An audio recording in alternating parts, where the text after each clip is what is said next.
welcome to another episode of Straight Fire. In Straight Fire number 18, we take a look at the segments that are in and around a circle. For the very first picture, we have two chords, the white segment and the blue segment, intersecting, and the rule book says that when we see this occur, it's part of the one chord times the rest of it equals the part of the other chord times the rest of it. So very quickly you can get 6x equals 48. Dividing by 6, you can find out that x equals 8. And it even looks appropriate in the picture that this could be very much worth 8. Now why does it work this way? Well, here's a quick way to show you. If we connect these two endpoints together and these two endpoints together, we can make two triangles that are similar to each other. How do I know they're similar? Well, because of angle. These two angles are the same. They're both inscribed angles to the same arc. And these two angles are the same. They're both vertical angles. So because of angle similarity, I know that the two triangles are similar. And because the two triangles are similar, I can use CSSTP, which stands for corresponding sides of similar triangles are in proportion. In other words, I can actually create proportions out of the sides of the matching triangles. So side 6 goes from a double striped angle to a single striped, and that matches up with, in the other triangle, this 4 that goes from a double to a single. So I could say that the 6 matches with the 4 in my proportion, and then the 6 came from the bigger triangle here, and the 12 is the other named segment or side of that triangle, and it goes from a single striped angle to a non-measured angle, and that would match up with the side that's labeled X. So I could set up my proportion this way, cross multiply, and I get exactly the same result. Of course, this technique here is much quicker. We got two more diagrams below here that are different. They're not chords intersecting, but there's a similar quick shortcut to determine the answer to a question like this. So we've got the white secant that goes through the circle twice, and the blue secant goes through the circle twice. And if you're looking for a shortcut, ow is a way to remember how to find the missing chord part, or missing segment parts for these pictures. And the O stands for outside and the W stands for whole. So in this particular picture, we have 6 on the outside, and then the whole segment is worth 15, equaling 8, which is the outside part, times the whole thing, which we don't know, is labeled as X. So it's just a matter of just solving this quick equation here. We get 90 is equal to 8x. Dividing by 8 can give us our answer that x is equal to 11.25. Alright, and digging into this last question here, we have another secant that is being connected to a tangent that touches the circle only once. And we can apply the same, even though it's a different picture, we can apply the same formula as the last one. The outside times the whole equals the outside times the whole. So for this picture here, 4 is the outside or external segment, and we can multiply that to the whole thing, which is worth 13. That is equal to the outside part, which is x, times the whole thing, which is also x. So we end up getting x squared, and 4 times 13, which is 52. And from here it says to write your answer in simplest radical form. So the answer would be worth radical 52, which of course you could break down into 2 times 26 and 2 times 13. So radical 52 is radical 2 times 2 times 13, which is identical to 2 radical 13.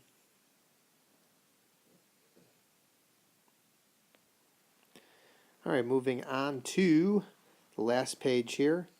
It says, which of these is closest to the length of ST?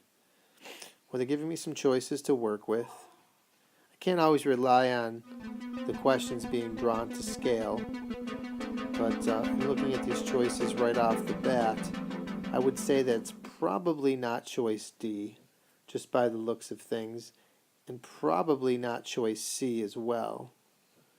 So I'd guess if I was just completely guessing, I would say it's either A or B. But then again, this might not be drawn to scale. So if I'm looking for ST, I can put an X there. And I could think about setting up, one of my formulas from the first page. And we don't have chords intersecting, we have secants and tangents. So I'm going to use ow to pull this thing off. And I can't use this segment here because I don't know enough about it. All I do know is just the 6 and that's it. So I'm going to stay away from that and just use the blue segment and the white one. So it would be 7 times the whole segment. So if 7 is the outside part, the whole segment's worth X plus 7. You can already see this question has a different kind of look to it than the other one does. And that's equal to the whole thing, the outside thing, outside segment times the whole segment, which is worth 9. So with distributing, I get 7x plus 49 equals 81. Then I'm a couple short steps away from figuring out what x is worth. Comes out to be 32, and dividing by 7 gets me something that's very close to 4.6, which is one of the answers. And we're down to just 2 more. All right, so what can you remember from the first page on this one? Well, hopefully you realize it's not outside times the whole because there's nothing that's on the outside. So instead, we have to break this down using the ingredients they gave us. BC is worth 12, so the whole thing's worth 12. What else do we know? We know that DF is bisecting BC. So if BC is worth 12 and BC is being bisected, we know both those parts are worth 6 apiece. We know that FE, we're told that that's 5 more than DE, but we don't know how big DE is. So if we call DE X, then E to F, or F to E, would be 5 more than it. Not 5 times more, just 5 more. So those would be the pieces that we'd have to work with, and we'd follow that formula of part times part equals part times part.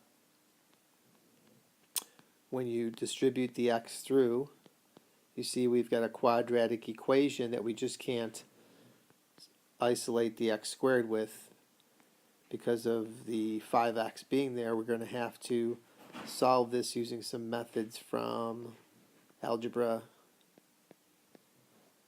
which would include factoring to figure out what the answer is. So 2 numbers that would multiply to make 36 that add to 5. Well, 9 would do it. A positive 9 and negative 4. We get 2 answers, negative 9 and positive 4. Since x is representing how long something is, x can't be negative, so x would have to be worth 4.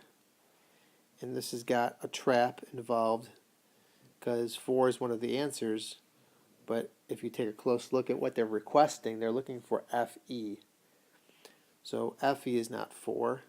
X is worth 4. FE is X plus 5, so 4 plus 5 would be 9. Again, if you look at these choices, you could be able to decide if that's 6, and that's 6, and that's 12, how big would this be here? Well, if this is 12, is there any way that this could be 4? Probably not. Does this look like it's the same size as this? No, so it can't be 6. You know, if this is worth 12, do I think all of this here is worth 13? Probably not. So in a question like this, you could actually pinpoint the answer by just looking at the choices and seeing that 9 makes the most sense. If that's 6 and that's 6, then 9 would be right. Can't always play the game of does it look right in the picture, because there's no guarantee that these are drawn to scale, but most of the time they are. Like in this one right here, this is not drawn to scale. The moon is not that big compared to the size of the Earth. So I'll give you a chance to read this question, pause it, and then unpause when you're ready. In this picture right here, it's maybe a little difficult to work with. First of all, you have to realize that this is the side that they're looking for in the picture. And they're telling you that the diameter of the moon is 3,700 or 3,476 kilometers. 3476. So if I put that into the picture, 3476 would be this blue part right here.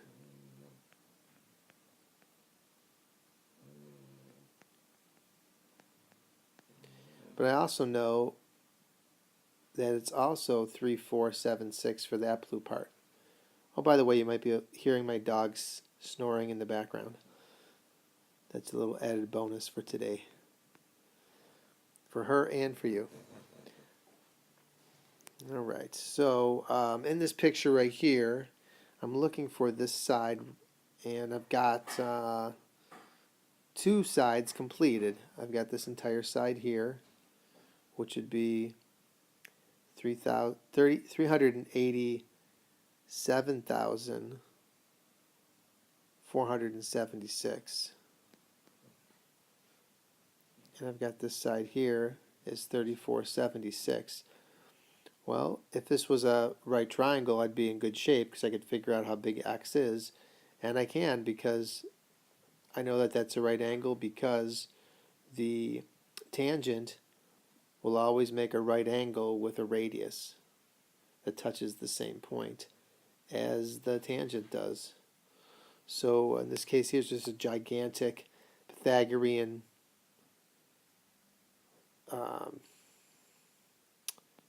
formula question. So it's a squared plus b squared equals c squared. So